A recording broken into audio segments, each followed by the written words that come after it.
Well, hello Internet people, it's Lloyd from Historic Outdoors, and today we're in my kitchen and we're going to preserve some strawberries the medieval way with honey.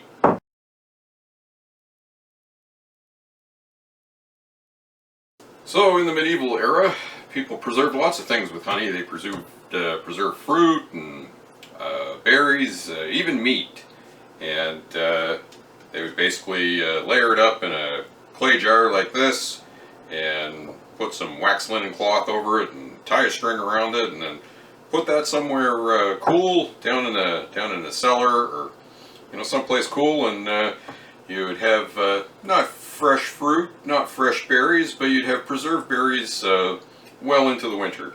So we're not going to use clay jars. We're going to use mason jars because they're cheap and they're effective, and doesn't scare people when you pull one of these out at an event.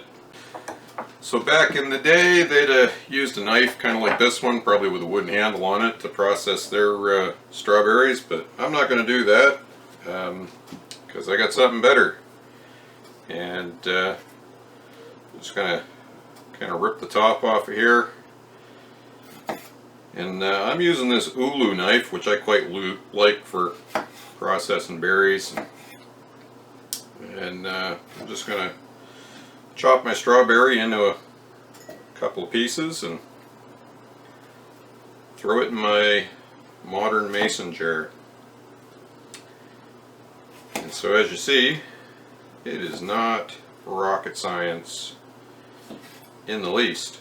You can also preserve strawberries this way with sugar and raisins. So you chop up some raisins, and instead of using honey like they did in the medieval period, you come forward in time into the 17th and 18th century, and you can do the same thing with raisins and sugar.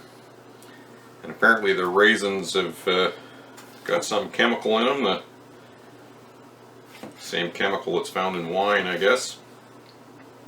And when that mixes with the syrup that's pulled out of the strawberries, you get some kind of preservative agent, and that preserves them. In medieval times, they also used to preserve strawberries and blueberries and stuff in vinegar. That probably wouldn't be very popular to modern taste buds, but they did it. So I got a layer of strawberries in there, and now I'm just going to dump in some honey. And that big glob of honey should be enough for the first layer.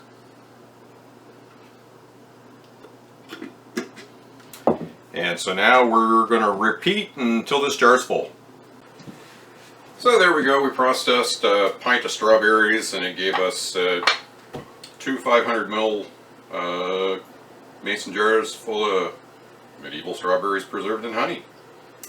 So pretty simple. Do it at home, do it for an event, do it for a trip that you've been planning out in the woods, do it just because you like strawberries and honey.